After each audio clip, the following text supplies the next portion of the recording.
I'm dying. Time is running out. You must marry me and bear my child. When a dying man offers you his name, his fortune, and the weight of an empire's survival, the answer should be simple, right?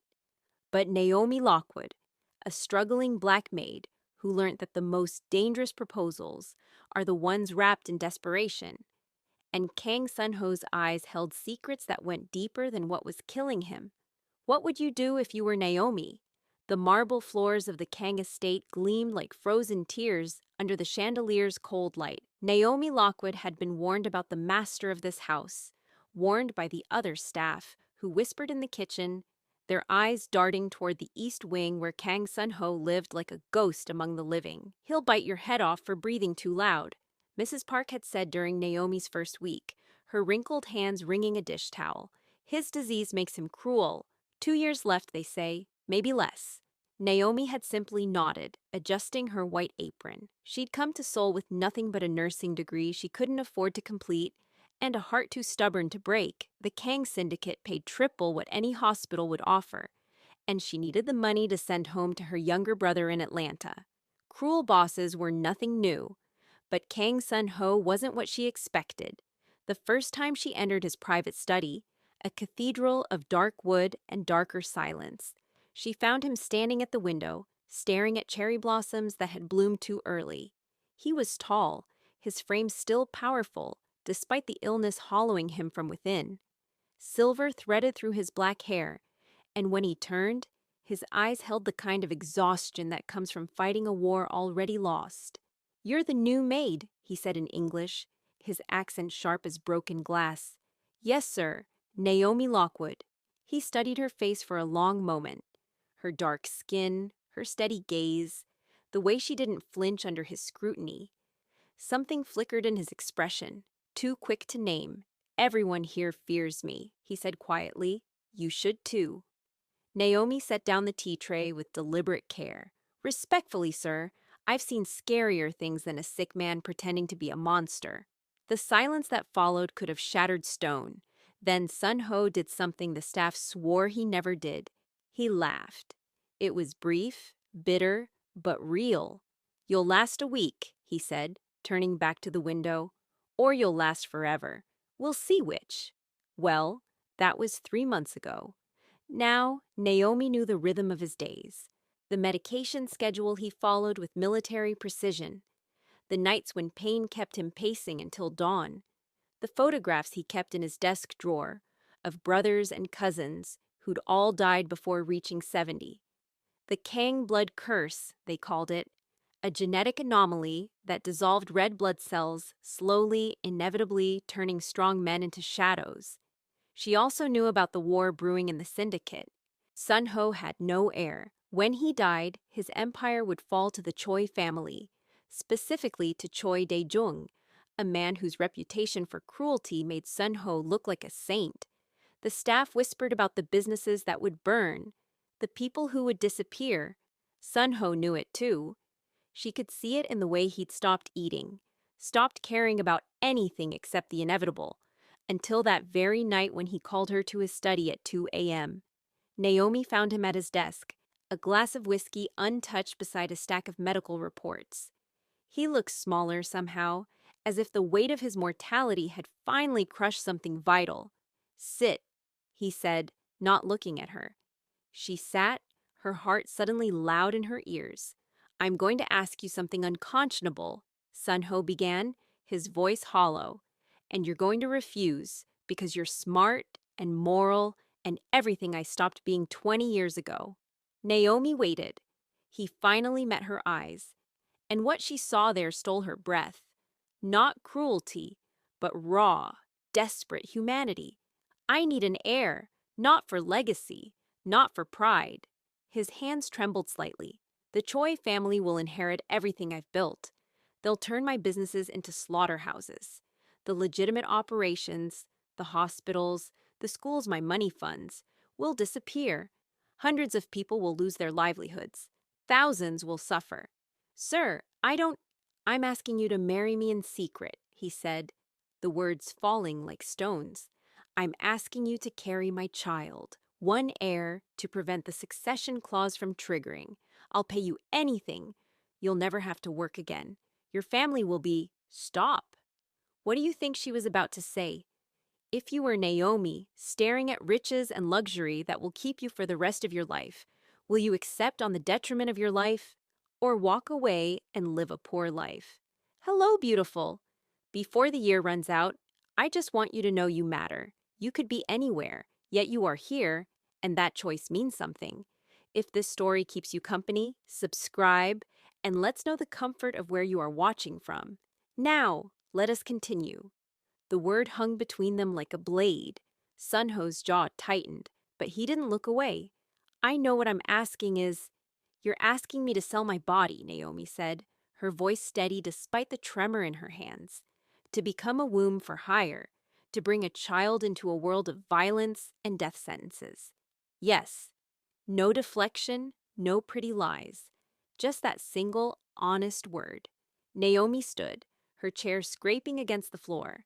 I came here to work, Mr. Kang, not to... I'm dying, Miss Lockwood. His voice cracked, just slightly. In 18 months, maybe less, my heart will stop. The Choi family will inherit this estate, this organization, everything. Do you know what Choi De-young did to the last territory he acquired? She didn't answer. He burned the community center that served 300 families, called it wasteful charity. Then he turned the youth rehabilitation program into a drug distribution network. Sun-Ho's hands curled into fists. 12 kids died in the first month. 12 children who were trying to escape the life he forced them back into. Naomi felt something crack in her chest. She'd heard the stories. Everyone had.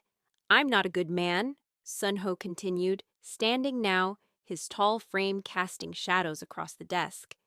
I've done terrible things to build this empire, but I've also kept monsters at bay, the legitimate businesses, the hospitals, the schools, the housing programs. They're not just fronts, they're lifelines. And when I die, they die too. So find someone else, Naomi whispered. There are women who would... I need someone I trust. His eyes burned into hers. Someone who won't use the child as leverage. Someone who won't turn my heir into another monster. Someone who sees people, not power. You barely know me. I know enough. He moved closer, and she could see the exhaustion etched into every line of his face. You send 80% of your salary to your brother. You spend your breaks reading medical journals, because you still dream of finishing your degree.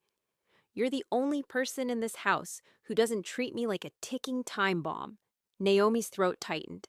That doesn't mean I'm willing to... Name your price. There isn't one. Everyone has a price, Miss Lockwood. Mine isn't for sale. Sun-Ho stared at her for a long moment, something like respect flickering across his features. Then he nodded slowly, defeat settling over him like a shroud. I apologize for the insult, he said quietly, turning back to his desk. You may leave. I'll arrange for your severance pay. Triple the standard amount. You deserve that much for enduring my... He didn't finish. Naomi should have walked out, should have packed her bags and caught the first flight back to Atlanta. Instead, she found herself asking, what happens to you if there's no heir? Sun-Ho's laugh was hollow. I die knowing I failed, that everything I tried to build, the good parts at least, will burn, that the people who depend on me will suffer under someone who sees them as resources to exploit. He picked up the whiskey glass, stared at it. I'll die the same way my father did, my grandfather, my brothers, alone, afraid, and utterly meaningless. The raw vulnerability in his voice split something open in Naomi's chest. She thought of her brother Frederick, 16, and fighting to stay in school while their neighborhood crumbled around him. She thought of the kids in the rehabilitation program, the ones Sun-Ho's money kept off the streets.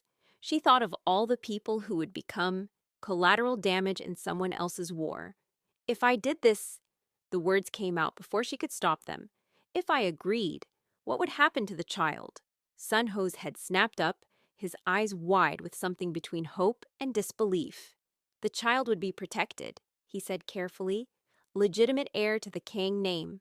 Full inheritance rights. You would have complete say in their upbringing. I'd put it in writing, After I'm gone, you could raise them however you choose. Leave Korea if you wanted. The money, the resources, all yours. And while you're alive, I'd be, he hesitated, a father, as much as you'd allow. I wouldn't force anything, wouldn't demand affection or obedience.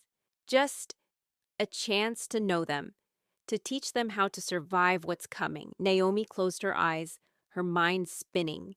This was insane, impossible, wrong in every way that mattered. But somewhere in the chaos, a small voice whispered, "What if you could save hundreds of people? What if this child could be the difference between hope and horror?" "I need time," she heard herself say. Sun-Ho nodded, not quite meeting her eyes. "Of course. Take all the time you— 1 week. I'll give you my answer in 1 week." For the first time since she'd met him, Kang Sun-Ho looked genuinely afraid. "Thank you," he whispered. Naomi left before she could see the desperate hope blooming in his eyes, hope that felt far more dangerous than any disease. The week that followed was the longest of Naomi's life. She researched the Kang Syndicate's operations, digging through public records and whispered testimonies. She found the hospitals treating patients regardless of ability to pay, the scholarship programs sending kids to university, the housing developments that actually maintained affordable rent. She also found the darkness, the protection rackets, the underground gambling, the violence that kept rivals at bay. Sun-Ho wasn't lying about not being a good man, but she also found something else in the medical records she accessed through a friend back home. The Kang blood disease was real, documented, and absolutely fatal. No male heir had survived past 70 in 4 generations. Sun-Ho had 18 months, maybe less. On the 7th night, Naomi stood in front of Sun-Ho's study door, her heart hammering against her ribs. She knocked. "Come in." He sat at his desk, looking like he hadn't slept in days. When he saw her face, he stood slowly, as if bracing for a blow. Naomi took a breath that felt like swallowing fire. "I have conditions," she said. "What do you think she wants to ask for? Let's find out." Sun-Ho's knees nearly buckled. He gripped the edge of his desk, his knuckles white. "Anything." "Sit down before you fall down," Naomi said, and waited until he obeyed. She pulled out the folded papers from her apron pocket, notes she'd written and rewritten 100 times. First condition: wait, if you are still watching, I was going to ask if you heard what I just heard. Did she really agree to his demands? "I can't believe, but who knows if we will have a happily ever after. Let's continue. First condition: this marriage is legal and registered. No secret ceremonies that can be invalidated later. I want every protection under Korean law. Agreed. Second, I control every aspect of this child's upbringing. Education, values, religion if I choose. You can be involved, but I have final say. Always. Of course. Third, if anything happens to me, my brother Frederick becomes the child's legal guardian. Not your organization, not your associates, my family." Sun-Ho hesitated for only a moment. "I'll have the papers drawn up by morning." Naomi's hands trembled as she unfolded the next page. Fourth, I want $20 million in an irrevocable trust.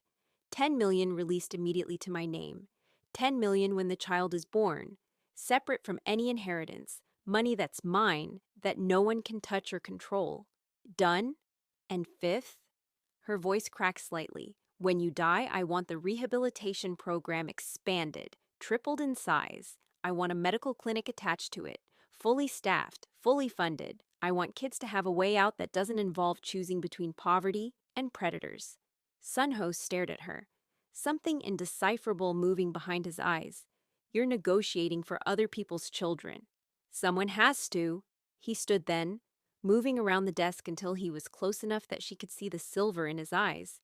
Not just his hair, but his actual irises, as if the disease was slowly draining color from everything it touched. You shame me, Naomi Lockwood, he said quietly, in the best possible way.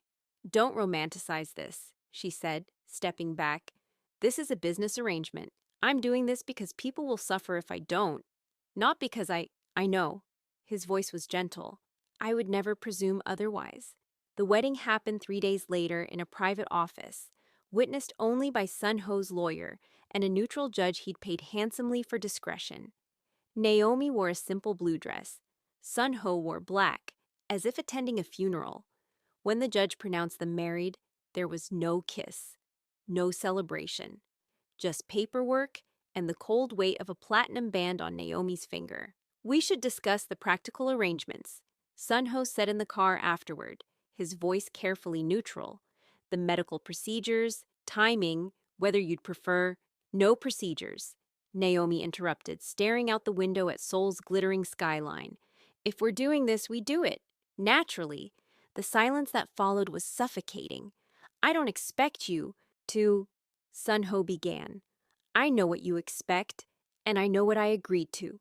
She finally looked at him, saw the conflict warring in his face. One night, clinical, then we wait and see if it takes. Naomi, don't say my name like that, she whispered. Don't make this harder than it already is. He nodded, looking suddenly old despite his still powerful frame. Whenever you're ready, I won't pressure you. She almost laughed. The most powerful crime lord in Seoul, reduced to waiting on the whims of his maid-turned-wife. If you were given the power to save lives by sacrificing your own comfort, would you take it? Let us know what you think. 2 weeks passed in strange, suspended tension. The staff noticed the new ring on Naomi's finger, but said nothing. They'd learned long ago not to question the master's private affairs. Sun-Ho gave her the master suite adjacent to his own quarters, a sprawling space of silk and mahogany that felt like a beautiful cage. They ate dinner together now, not by requirement, but by unspoken agreement. Tell me about your brother, Sun-Ho said one evening, pushing rice around his plate. He ate less each day, the medication stealing his appetite. Naomi hesitated. Personal details felt dangerous, like handing him ammunition, but something in his genuine curiosity made her answer. Frederick is 16, brilliant kid, straight A's despite our neighborhood school being a war zone. He wants to be an engineer, she smiled softly. Builds these intricate structures out of whatever he can find. Popsicle sticks, wire, cardboard. Last year, he won a citywide competition with a bridge design that could theoretically support a car. You raised him? Our mom died when he was 8. Cancer. Our dad, she shrugged. He left before Frederick was born, so yeah, I raised him. Sun-Ho set down his chopsticks. You were 17, 18 when she died, old enough to file for guardianship. The memories tasted bitter. Not old enough to know what I was doing. I made a lot of mistakes. He sounds like he turned out well despite them. Because of them, maybe. Naomi met his eyes. You learn to survive when there's no other choice. Yes, Sun-Ho said quietly. You do? Something shifted between them in that moment. Recognition, perhaps. Two people shaped by necessity into harder versions of themselves. My father used to say the Kang curse was punishment, Sun-Ho said, his voice distant, for the violence our family built its fortune on. Blood debt, repaid in blood disease. He laughed without humor. Poetic, if you believe in cosmic justice. Do you? I did, when my brothers started dying. His hands clenched. Jae-won at 68, Min Seok at 69. I watched them waste away, terrified and alone. I swore I'd face it differently, with dignity. And now? Now I'm asking a 28-year-old woman to save me from my own bloodline. His smile was sharp with self-loathing, not very dignified. Naomi reached across the table before she could stop herself, her brown hand covering his pale one. You're trying to save other people. There's dignity in that. Sun-Ho stared at their joined hands like he'd never seen such a thing before. When he looked up, his eyes held something raw and unguarded. I'm ready, Naomi said, the words escaping before courage could fail her. Tonight. Let's just get it done. What happened in Sun-Ho's bedroom that night was neither romantic nor transactional. It was something stranger. A desperate, tender collision of two people trying to create life while drowning in their own loneliness. Sun-Ho was careful, almost painfully so. Every touch asked permission. Every moment gave her space to refuse. "I'm not going to break," Naomi whispered at one point, and saw something crack in his carefully maintained control. Afterward, they lay in the darkness, not touching, the space between them vast as an ocean. "Thank you," Sun-Ho said to the ceiling. "Don't." Naomi turned onto her side, away from him. "Don't thank me for this." But she felt his hand find hers in the darkness, and she didn't pull away. 6 weeks later, Naomi stood in Sun-Ho's private bathroom, staring at 2 pink lines that would change everything. She was pregnant. But was it the end of his proposal, or the beginning of what she won't be able to control? Naomi's hands shook so violently, she nearly dropped the test. She set it on the marble counter, staring at those 2 lines as if they might rearrange themselves into a different answer. A child, growing inside her, half hers, half belonging to a dying man she'd married out of desperation rather than love. The knock on the door made her jump. "Naomi?" Sun-Ho's voice was cautious. "Are you all right? You've been in there for—" She opened the door, wordless, and handed him the test. His face went through a dozen expressions in 3 seconds. Shock, disbelief, hope so fierce it looked like pain. The test slipped from his fingers, clattering on the floor. "You're certain?" His voice cracked. 3 tests, all positive. Sun-Ho's knees actually buckled this time. He caught himself against the doorframe, his breath coming in sharp gasps that had nothing to do with his disease. "I need to sit down," he managed. They ended up on the floor of his bedroom, backs against the bed, sitting side by side like children hiding from a storm. "I'm going to be a father," Sun-Ho whispered, the words foreign in his mouth. "I'm actually going to—" Then he wept. Not the silent, dignified tears of powerful men, but raw, broken sobs that shook his entire frame. 68 years of loneliness and inevitability and inherited death sentences, all of it pouring out in ugly, human grief. Naomi's own eyes burned. She'd expected relief, maybe satisfaction at fulfilling the contract. She hadn't expected this crushing wave of protectiveness, not just for the child, but for the man beside her who'd spent his entire life preparing to die alone. "Hey," she touched his shoulder, tentative. "It's okay. You're okay." "I don't know how to do this," Sun-Ho gasped between sobs. "I don't know how to be someone's father, how to be good enough for—" "Nobody does. You just figure it out as you go." He looked at her then, his face wet and completely unguarded. "What if I die before I can teach them anything? What if they only know me as the ghost their mother talks about? Then I'll tell them the truth." Naomi's voice was firm, that their father was complicated, flawed, but that he tried to leave the world better than he found it, that he loved them before he ever met them. Sun-Ho's hand found hers, gripping tight enough to hurt. "Promise me something." "What?" "If the disease takes me before they're old enough to understand, promise you'll bring them to my grave. Tell them who I was, all of it, the good and the terrible. Promise they'll know their father wasn't just a name on a headstone." Naomi's throat closed. "I promise." They sat there until the sky outside began to lighten. 2 broken people holding on to each other like lifelines.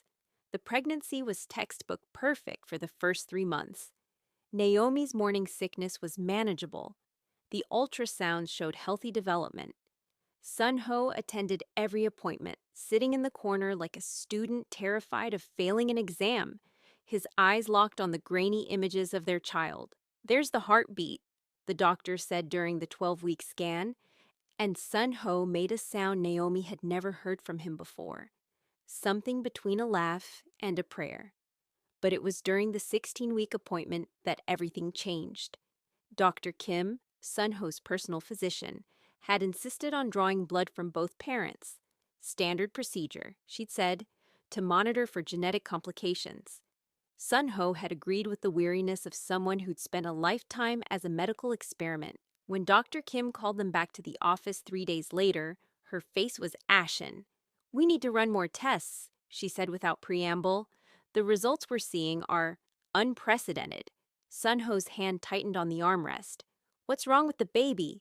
Nothing's wrong with the baby. Dr. Kim pulled up charts on her computer, data that meant nothing to Naomi, but made Sun-Ho lean forward, his eyes widening. It's you, Sun-Ho. Your blood work is showing anomalies we've never seen before. Your red blood cell count has increased by 15%. The cellular degradation markers that characterize your disease, they've decreased by nearly 20%. The room tilted. That's impossible, Sun-Ho breathed. The disease doesn't improve, it only progresses. I know, which is why I need to run comprehensive tests immediately. Dr. Kim looked at Naomi, something like wonder in her eyes. I think your baby is producing something, some biological compound we don't understand yet, that's crossing the placental barrier, something that's affecting the disease pathology. Naomi's hand moved instinctively to her stomach. You're saying the baby is healing him? I'm saying we don't know what's happening. But if these numbers continue trending this way, Dr. Kim hesitated. Sun-Ho, you might not be dying anymore. The silence that followed was absolute. Sun-Ho stood abruptly, walking to the window, his shoulders rigid. Naomi watched him, saw the tremor in his hands, the way he pressed his forehead against the glass, as if trying to cool a fever. Run the tests, he said, his voice barely audible. All of them. I need to know if this is real. The next 4 weeks were a blur of medical procedures and cautious hope. Sun-Ho submitted to every test with the desperation of a man watching his death sentence receive a stay of execution. Blood draws, bone marrow biopsies, genetic sequencing, he endured it all in silence, afraid to believe. The results came back consistent. His condition was improving. Not cured, not yet, but stabilizing in ways that defied every medical precedent. It's something in your combined genetics, Dr. Kim explained during a consultation that felt more like a scientific revelation. Miss Lockwood, you carry a rare blood type, Rh null, often called golden blood. When combined with Sun-Ho's specific genetic mutations, the fetus is producing antibodies that are actively attacking the disease mechanism. So the baby is fighting my disease for me, Sun-Ho said quietly. In a manner of speaking, yes, it's extraordinary. If this continues, you could potentially live past 70, maybe significantly past. Naomi felt the weight of that statement settle over them like snow. Sun-Ho had prepared for death, built his entire existence around the certainty of early extinction. Now that certainty was crumbling, and she could see him struggling with the implications. Not just survival, but a future he'd never imagined having. That night, Sun-Ho found Naomi in the garden, standing among the cherry blossoms that had bloomed again. You saved my life, he said, his voice rough with emotion. You and this child, you gave me something I'd already mourned. Naomi turned to face him. In the moonlight, he looked younger somehow, as if hope had smoothed away years of resignation. I didn't do anything except agree to your impossible proposal. You did everything. He moved closer, hesitant, as if afraid she might disappear. Naomi, I know this started as a transaction, a desperate bargain by a dying man, but somewhere in the past 5 months, you became— Don't, she whispered. But there was no force behind it. I'm falling in love with you, Sun-Ho said, the words tumbling out like a confession. I know I have no right. I know you agreed to bear my child, not to bear my heart. But I can't keep pretending that you're just the woman who saved my bloodline. You're the woman who saw me as human when I'd forgotten how to be one. Naomi's eyes burned. Sun-Ho, you don't have to feel the same. He stepped back, giving her space. I just needed you to know.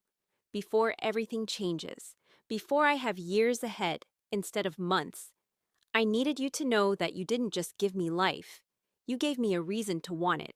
The cherry blossoms fell around them like blessings, and Naomi realized with startling clarity that somewhere between the contract and the conception, between the loneliness and the late-night conversations, she'd stopped seeing him as the dying Mafia boss and started seeing him as simply Sun-Ho, complicated, wounded, trying desperately to be better than his legacy.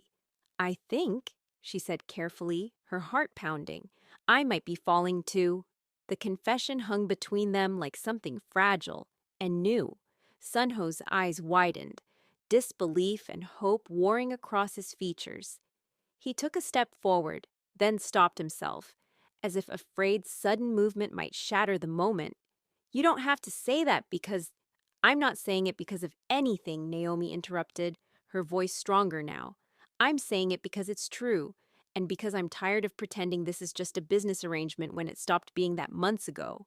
Sun-Ho closed the distance between them in 2 strides, his hands coming up to frame her face with a tenderness that made her breath catch. "May I kiss you? You're my husband. You don't need to ask." "Yes, I do." His thumb traced her cheekbone. "I'll always ask." When their lips met, it was nothing like that first clinical night. This was a beginning, not a transaction, soft and searching and full of all the things they'd been too afraid to name. When they finally pulled apart, both breathing hard, Sun-Ho rested his forehead against hers.